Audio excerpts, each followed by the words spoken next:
Assalamualaikum warahmatullahi wabarakatuh. Nama saya Rizali Ansar. Pertanyaan-pertanyaan subscriber akan saya jawabkan melalui video ini biar yang punya pertanyaan yang sama juga mendapatkan manfaatnya. Dan inilah video Q&A. BEM.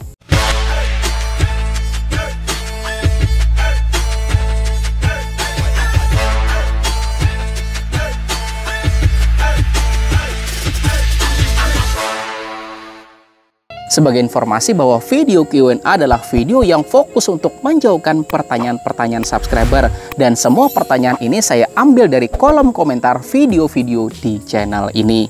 Dan kita mulai dengan pertanyaan yang pertama. Assalamualaikum warahmatullahi wabarakatuh. Bapak, saya dari Lamongan. Berapa jarak waktu menyemprot fungisida dengan penyemprotan selanjutnya? Apakah dengan kita memberikan perekat pestisida bisa memperlama jarak tersebut? Terima kasih Bapak.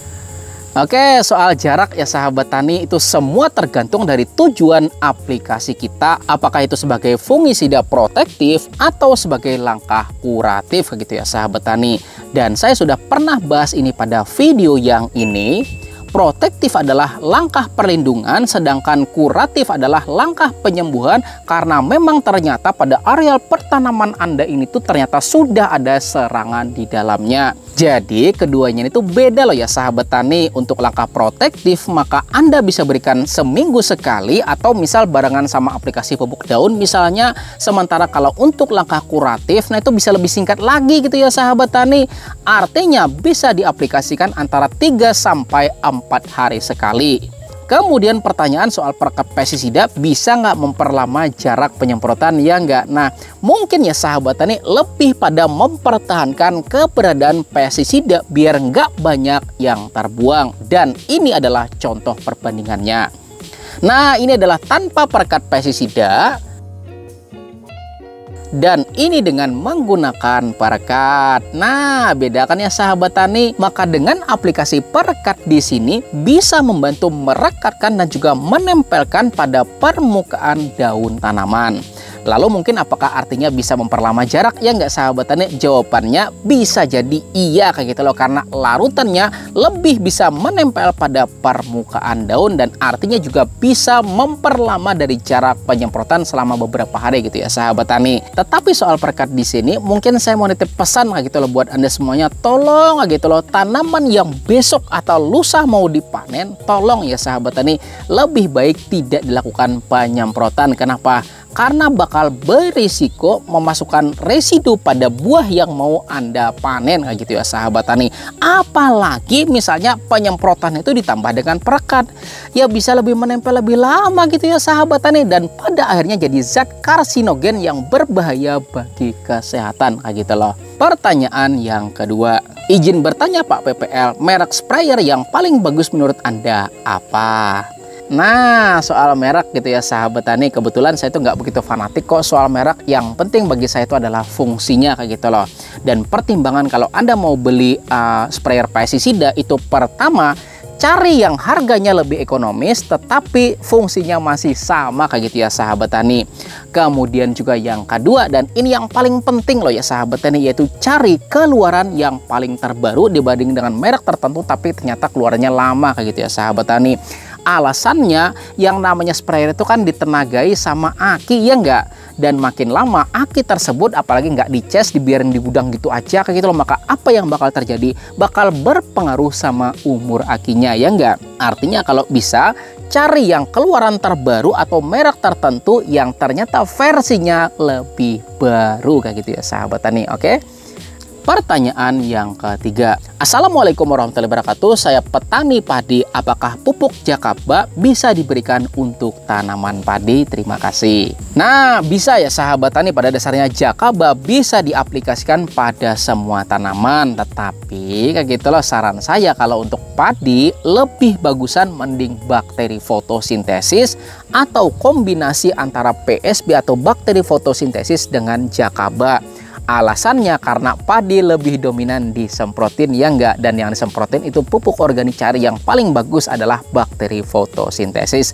Artinya silahkan boleh pakai PSB sendiri kayak gitu loh, boleh juga kombinasi antara PSB atau bakteri fotosintesis sama Jakaba kayak gitu ya sahabat tani. Pertanyaan keempat, Bagaimana pendapat Bapak dengan perekat pestisida menggunakan lidah buaya? Apakah bagus, Pak? Nah, perekat dari lidah buaya ya enggak? Saya udah pernah coba bikin loh ya sahabat tani, dan pernah juga menguji perbandingan antara perekat dari lidah buaya dengan JWA atau Jadam Wetting Agent, dan ternyata daya rekatnya bagusan JWA kayak gitu ya sahabat tani.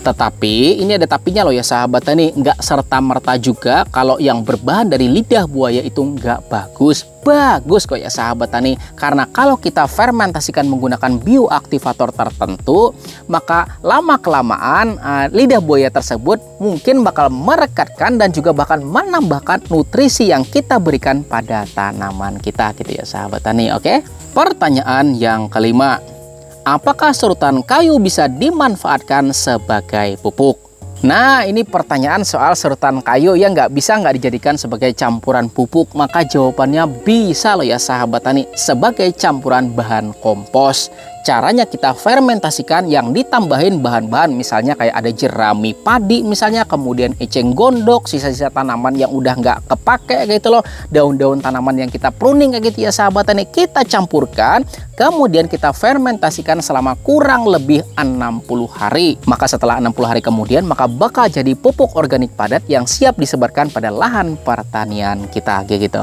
Lanjut pada pertanyaan yang keenam.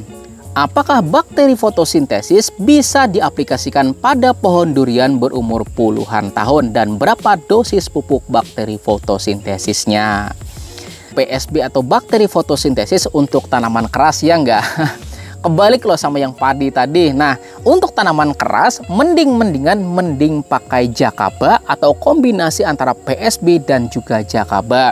Alasannya sahabat tani, bakteri fotosintesis kan paling bagus buat disemprotin kayak gitu ya sahabat tani. Sementara Jakaba itu paling bagus kita kocorkan, karena Jakaba berisikan bakteri yang dapat menguraikan bahan organik dan juga dapat melarutkan fosfat di dalam tanah kayak gitu ya sahabat tani, sehingga akan menjadi nutrisi pada tanah pertanian kayak kita kayak gitu ya sahabat tani. Oke, dan soal dosis, Anda bisa aplikasikan Jakabanya untuk dikocorkan pada tanaman dengan rasio antara 1:4 sampai 1:10. Artinya kalau misalnya Anda memiliki Jakaba 1 liter, maka bisa ditambahkan dengan air antara 4 sampai 10 liter tergantung dari usia tanaman Anda, dan siramkan pada areal tanaman Anda. Dan ingat, makin besar tanamannya maka makin banyak juga volume air yang Anda siramkan pada areal perakaran tanaman Anda itu ya sahabat tani. Oke. Kemudian pertanyaan yang ketujuh,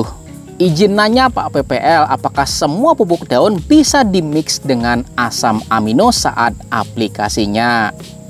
Oke, soal bisa dimix atau enggak itu tergantung dari pupuk yang mau kita aplikasikan gitu ya sahabat tani. Kalau ternyata pupuk daun tersebut ternyata kandungannya itu seimbang, maka silakan di aplikasinya berbarengan kayak gitu loh. Tetapi kalau ternyata lebih banyak nitrogennya, maka mending selang-seling aja, karena pada dasarnya asam amino sudah bisa menggantikan peran nitrogen pada tanaman kita kayak gitu ya sahabat tani. Pertanyaan yang ke-8. Kalau pemupukan dikala belum ada hujan, apakah pupuk kimia tetap bisa terserap tanaman atau akan hilang? Mohon pencerahannya.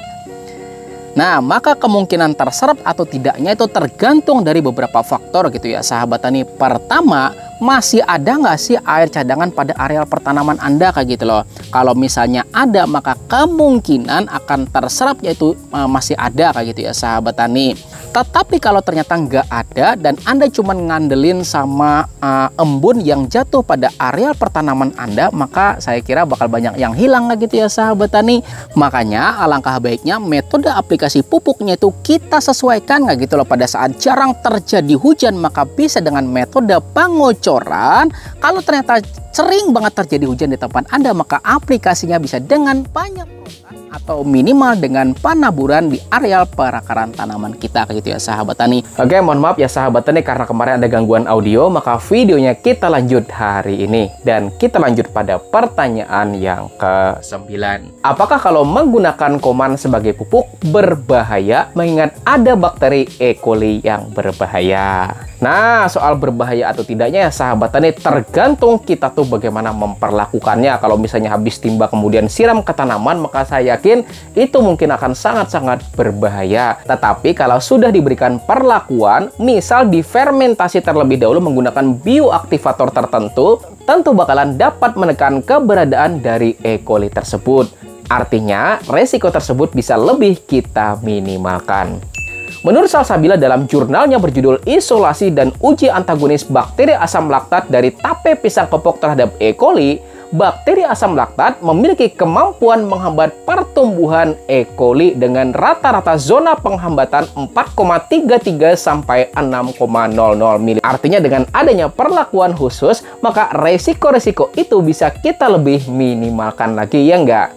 Dan kalau boleh jujur gitu ya sahabat tani, karena di sini tuh makin banyak orang yang berkebun, maka otomatis makin banyak juga yang membutuhkan pupuk kandang. Dan apa yang terjadi coba? Harganya dinaikkan secara sepihak gitu ya sahabat tani. Dan apa yang terjadi coba kalau kita ngikutin kenaikan tersebut?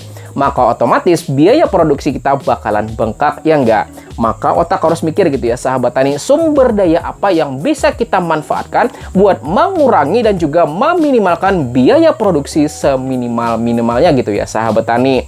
Maka silahkan buat Anda yang kepengen mencoba, maka tutorialnya ada kok di channel ini ya sahabat tani, silahkan tonton pada video yang ini. Dan buat Anda yang mau bikin kompos aja sebagai pupuk organik pada lahan pertaniannya, maka tutorialnya juga ada loh ya sahabat tani, silahkan tonton pada video yang ini, oke? Dan pertanyaan yang terakhir ya sahabat tani, yaitu pertanyaan yang ke-10.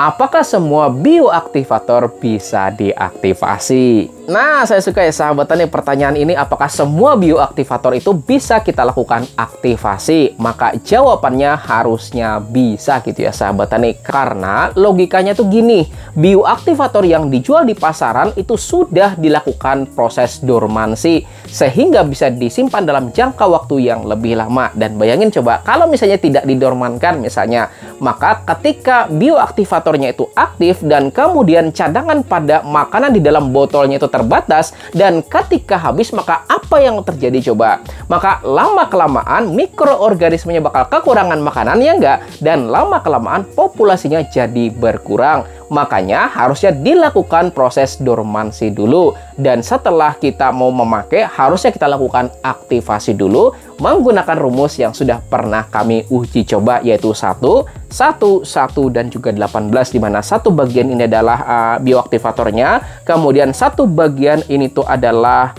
gula atau molase, kemudian satu bagian ini tuh adalah karbohidratnya, dan 18 bagian ini tuh adalah air. Dan kita lakukan proses fermentasinya selama 3-5 hari, dan setelah itu habiskan gitu ya sahabat tani. Dan untuk jenis bioaktivator dengan kandungan trichoderma, maka aplikasinya bisa antara 10-20 liter per hektarnya ya sahabat tani dari bioaktivator yang sudah aktif. Artinya tinggal kalkulasikan kayak gitu loh, misalnya Anda punya lahan 2000 meter dan 2000 meter itu kan 0,2 hektar ya nggak sahabat tani, dan anggap kita pakainya tuh dosis 20 liter per hektarnya, maka ya sahabat tani 0,2 dikali 20 liter, maka jawabannya adalah 4 liter bioaktivator untuk lahan 2000 meter, dan aplikasikan habis ya sahabat tani pada lahan 2000 meter tersebut gitu ya sahabat tani, oke? Dan itu dulu ya sahabat tani pembahasan kita pada video Q&A kali ini, mudah-mudahan bermanfaat. Mohon maaf ya sahabat tani jadi syuting 2 kali, dan insya Allah ya sahabat tani kita bakal ketemu lagi pada video Q&A selanjutnya. Buat Anda yang mau tanya, silahkan tanyakan ya sahabat tani pada kolom komentar. Terima kasih, dan di samping sini ada 2 video yang saya rekomendasikan untuk Anda pelajari, insya Allah akan semakin membuat keilmuan Anda tambah banyak lagi. Saya Rizal Ansar, saya akhiri dengan ucapan wassalamualaikum warahmatullahi wabarakatuh.